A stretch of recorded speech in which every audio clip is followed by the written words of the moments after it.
Direction la Chine. China. La puissance chinoise. China. Cette guerre commerciale entre les deux plus grandes économies du monde. China. Croissance de l'économie chinoise. China. La Chine menace Taïwan, voire aide discrètement l'allié Poutine dans sa guerre d'invasion de l'Ukraine. China.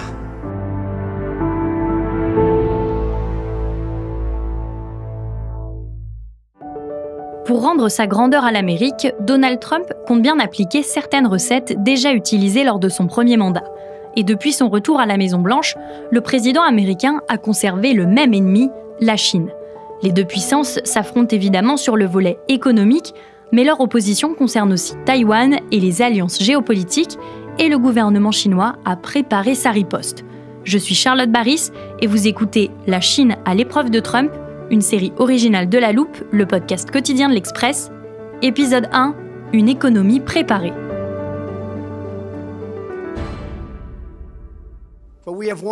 Nous avons un problème en particulier, et c'est la Chine. Ce qu'ils nous font payer, nous leur ferons payer en retour.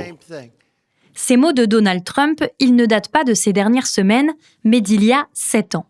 Alors, en plein milieu de son premier mandat, en 2018, le président américain lançait déjà une guerre commerciale contre son ennemi. Il avait alors imposé un droit de douane de 25% sur l'acier et de 10% sur l'aluminium venu de Chine. La réponse de la deuxième économie du monde ne s'était pas fait attendre. Les taxes sur les imports américains étaient passées de 8 à près de 21%. Dans les mois qui suivirent, les deux pays s'affrontèrent par réglementation interposée. Hausse successive des tarifs à l'importation, extension à de nouveaux secteurs. Quand Trump s'en prend aux géants technologiques chinois, Pékin instaure une loi favorisant les investissements nationaux. Des tensions qui vont durer jusqu'à la fin de son premier mandat et se poursuivre avec Joe Biden. Mais malgré des conséquences visibles, à son retour, Donald Trump n'a pas hésité à relancer la guerre des droits de douane avec la Chine. Le 2 avril, dans la cour de la Maison-Blanche, le président américain a annoncé en grande pompe de nouvelles mesures. J'ai beaucoup de respect pour Xi de Chine et pour la Chine, mais ils profitent de nous. Alors nous allons mettre en place un droit de douane réciproque réduit de 34%. En gros, ils nous font payer, nous les faisons payer. La Chine a déjà riposté et il semblerait que Xi Jinping a préparé toute son économie à faire face à Donald Trump. Pour comprendre comment Pékin compte faire face à la politique du président américain, j'ai fait appel à Alice Ekman, directrice de la recherche de l'Institut des études de sécurité de l'Union européenne, spécialiste de la Chine. Bonjour Alice Ekman. Bonjour. Merci beaucoup d'être avec nous et de nous accompagner pour cette série. Ce premier épisode est donc consacré à la riposte économique chinoise, une riposte aux droits de douane de Donald Trump qui n'a pas tardé. Oui, Pékin en fait réagit œil pour œil, dent pour dent, on peut dire, en augmentant les droits de douane de manière proportionnelle aux droits de douane imposés par Donald Trump et touchant spécifiquement les produits américains, mais aussi menaçant de toucher des produits qui sont stratégiques pour le secteur technologique américain, comme par exemple les terres rares. Comme vous le savez, la Chine est leader dans le domaine des terres rares depuis l'investissement de Deng Xiaoping dans ce secteur. Donc on a une Chine qui aujourd'hui je parle bien sûr avec précaution parce que les choses peuvent évoluer, mais qui aujourd'hui ne cède pas, continue à sanctionner les États-Unis. On est dans une escalade, une guerre commerciale qui dépasse largement la période Trump 1, le premier mandat de Donald Trump. Vous vous souvenez, lors de ce mandat, il y avait eu des tensions commerciales vives, il y avait eu aussi un accord dit Phase 1, première phase, qui n'avait pas finalement réellement été appliqué, ni réellement avait apaisé les tensions qui restaient très vives entre les deux pays. Mais aujourd'hui, on atteint un niveau de défiance qui dépasse largement d'ailleurs les annonces faites durant la campagne de Donald Trump. Parce que comme vous le souvenez, il avait annoncé à peu près aller jusqu'à 60% d'imposition de droits de douane à la Chine. Et on est aujourd'hui bien au-delà et on risque encore d'aller dans l'escalade compte tenu du contexte actuel. Et quelle est la position de la Chine face à cette guerre commerciale ? Alors, quand on étudie la Chine, c'est toujours difficile de connaître de manière précise les perceptions, mais on a quand même, compte tenu de l'opacité du système. Pour faire simple, les perceptions sont très hostiles, à l'évidence. Pour Xi Jinping, le président Trump, toutes les décisions prises par l'administration Trump sont totalement illégitimes et il est temps de tenir tête aux États-Unis. Et c'est vraiment cet engrenage que la Chine a pris, avec dans les médias chinois une caricature à l'extrême de décisions prises par les États-Unis, des États-Unis qui sont inconstants, qui ne joueraient pas le jeu de la mondialisation, parce qu'il y a à la fois les perceptions telles qu'on peut les analyser, mais aussi de la couverture officielle des événements. Alors, est-ce que qui sont pas forcément alignés sur la perception, mais qui sont à prendre en compte dans l'analyse. Et aujourd'hui, on a une Chine qui se présente comme le garant de la mondialisation, qui lutterait, je dis bien conditionnel, contre le protectionnisme, ce qui est ironique parce que la Chine a un système économique qui est encore plus que protectionniste, et ça, c'est par nature, par ADN, depuis la création de la République populaire de Chine en 1949. Et donc, on a vraiment une Chine qui cherche à caricaturer des États-Unis qui seraient ultra protectionnistes, ultra néfastes à l'économie mondiale, face à une Chine qui serait responsable et garante du libre-échange. Alice Ekman, est-ce que Xi Jinping est prêt à négocier avec les Américains ? La question, c'est ce qu'il le souhaite. L'impression qu'on a aujourd'hui, c'est plutôt qu'il maintient une ligne stratégique de long terme. On ne cède rien et on n'est pas réellement disponible pour l'administration Trump, même si elle le souhaitait. Mais de manière plus générale, aujourd'hui, il n'y a pas une réelle volonté côté chinois d'essayer de restaurer la relation ou de... Bon, on est dans des phases de pré-négociation, mais il n'y a pas une volonté de la Chine, d'essayer de limiter la casse ou de limiter la détérioration de la relation. La Chine a également ouvert une enquête anti-monopole contre Nvidia, le géant des puces américain. Elle a aussi saisi l'Organisation mondiale du commerce concernant les droits de douane imposés par les États-Unis. Ça, c'est pour la réponse immédiate. Mais Alice Ekman, la Chine s'est aussi préparée depuis longtemps. Alors, ils l'ont préparée à 2 niveaux. Le premier niveau, c'est le niveau technologique. Comme vous le savez déjà, sous la première administration Trump, mais cela a été consolidé sous l'administration Biden, les États-Unis ont adopté des sanctions technologiques très fortes à l'égard, par exemple, de certaines entreprises chinoises, telles que Huawei, l'entreprise de télécommunications, mais aussi à l'égard de certains produits et composants, comme les semi-conducteurs. Et Xi Jinping... au regard de ces évolutions et ces décisions prises par l'administration Trump, mais aussi indépendamment dans une stratégie de puissance à long terme, a décidé de mettre l'accent sur ce qu'il appelle l'autosuffisance technologique. C'est-à-dire la Chine, depuis maintenant près de 10 ans, a beaucoup investi dans le développement de ses propres technologies pour essayer à terme d'être moins dépendante des composants américains ou étrangers au sens large. Je parle des composants technologiques.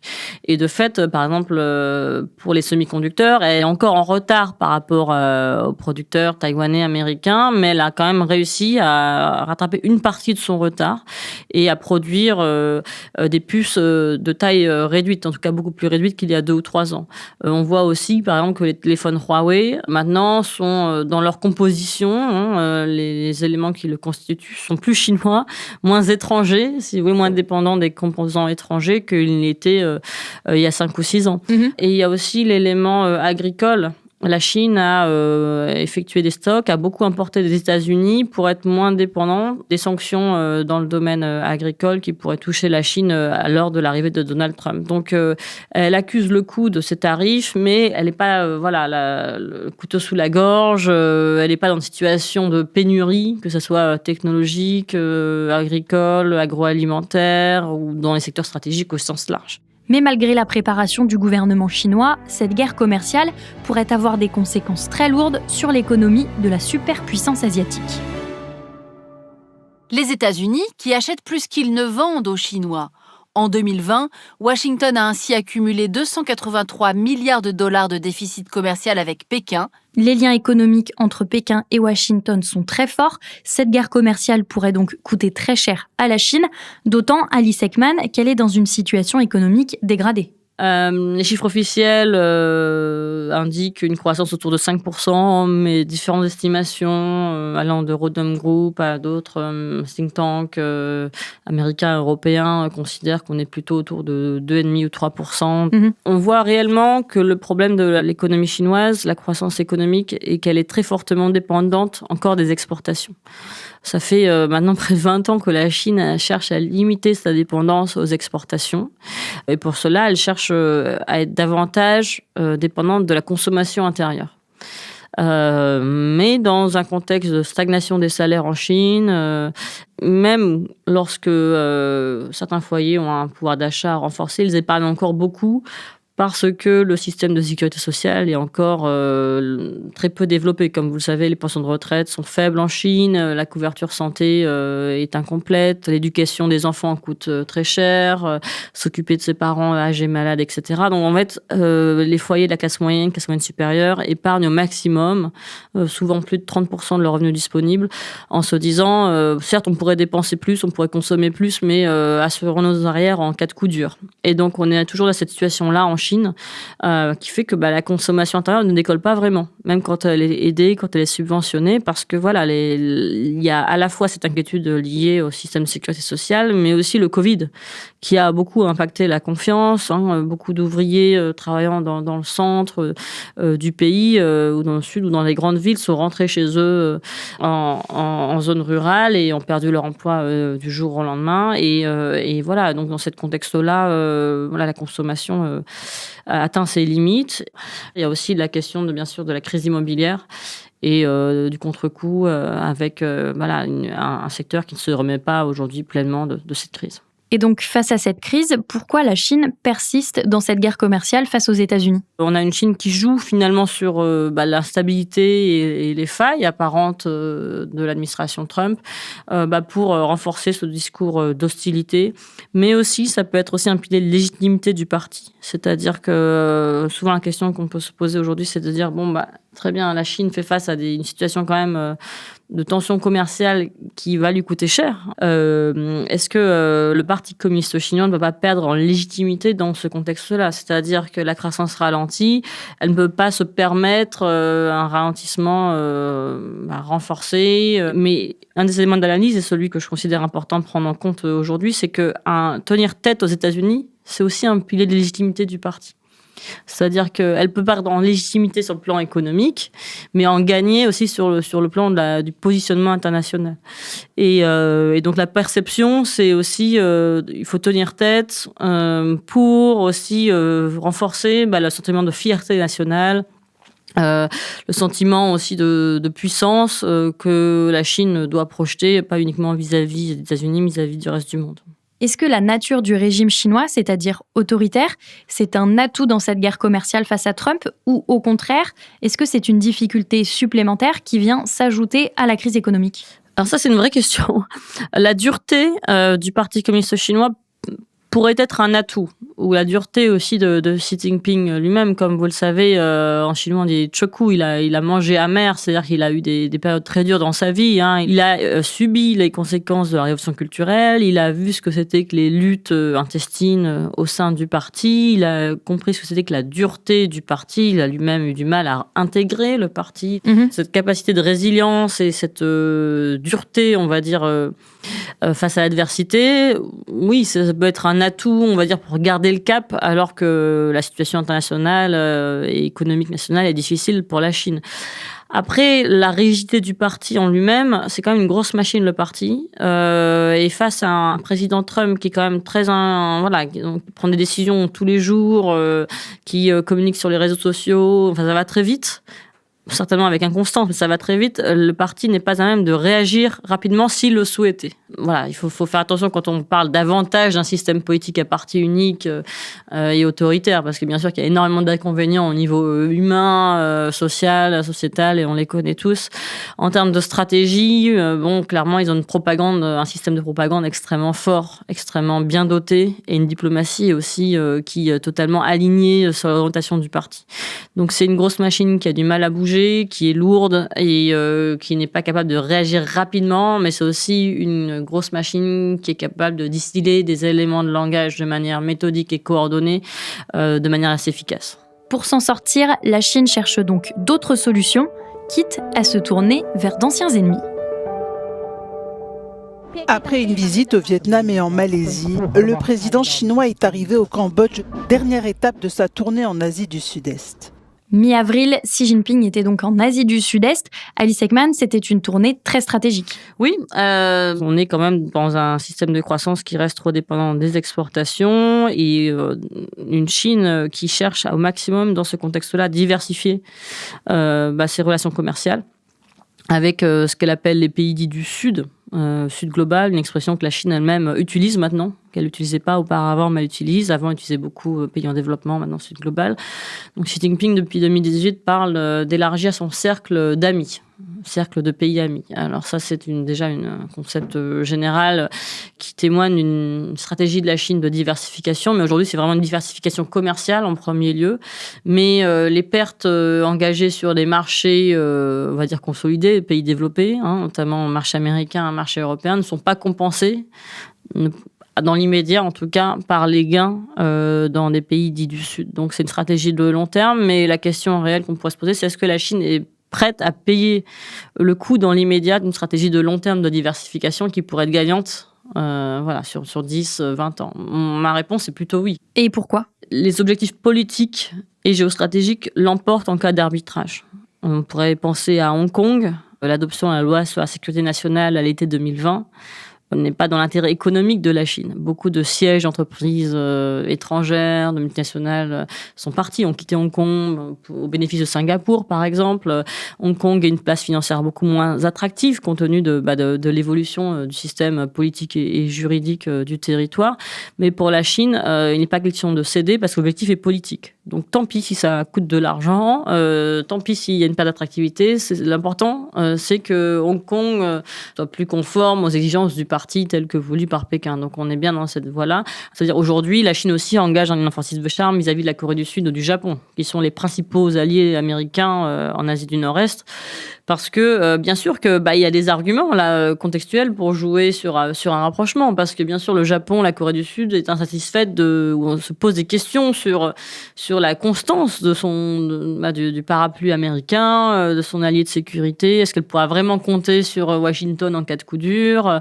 Et donc, bien sûr que dans ces contextes-là, beaucoup de pays souhaitent diversifier leurs partenariats. Et la Chine reste un marché économique très important. Face au bouleversement de l'ordre mondial et de la mondialisation économique, nous nous joindrons aux pays de la région pour lutter contre les courants sous-jacents de la confrontation géopolitique et du protectionnisme. Ensemble, nous préserverons les perspectives prometteuses de notre famille asiatique.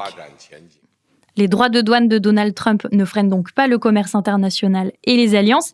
Et la Chine se tourne également vers l'Europe pour renforcer ce partenariat économique. Oui, elle essaye vraiment. Aujourd'hui, la Chine lance une offensive de charme vis-à-vis des Européens. C'est évident. Elle joue notamment sur le cinquantenaire de l'établissement des relations entre l'UE et la Chine. Aura lieu prochainement un sommet UE-Chine également. Donc, elle joue sur, on va dire, le calendrier habituel des relations UE-Chine, plus un anniversaire, mais on peut dire que ça reste superficiel. Elle cherche à restaurer des relations commerciales, à renforcer, reparler d'un accord sur les investissements. Je ne sais pas si vous vous souvenez, il y a quelques années, après 7 ans de négociations, la Chine et l'Union européenne avaient préadopté un accord cadre sur les investissements qui avait été gelé au Parlement suite à des tensions concernant le Xinjiang. Des sanctions et contre-sanctions entre l'Union européenne et la Chine sur ce sujet-là. Et aujourd'hui, la partie chinoise souhaiterait remettre ce sujet sur la table et plus généralement renforcer des relations avec Bruxelles en disant, voyez, comme vous, nous sommes insatisfaits des barrières douanières, des tarifs adoptés par l'administration Trump, nous sommes pour la mondialisation, contre le protectionnisme, essayons de travailler ensemble dans ce contexte-là. Mais l'Europe reste méfiante. Les 27 craignent notamment de voir un afflux de produits chinois sur le marché.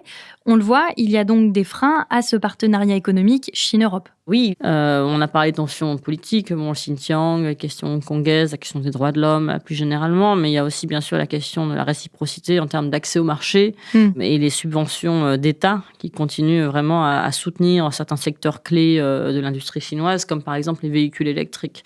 Donc il y a de nombreux points de tension à l'agenda de la relation bilatérale UE-Chine, et dans ce contexte-là, Xi Jinping, le Parti communiste chinois, joue à plusieurs niveaux. C'est-à-dire tenter cette offensive de charme, ça ne mange pas de pain avec Bruxelles. Et en même temps, toujours maintenir cette approche différenciée entre États membres, comme il l'a fait. Je ne sais pas si vous vous souvenez, l'année dernière, quand Xi Jinping s'était rendu en Europe, il s'était rendu en France, mais aussi en Serbie et en Hongrie.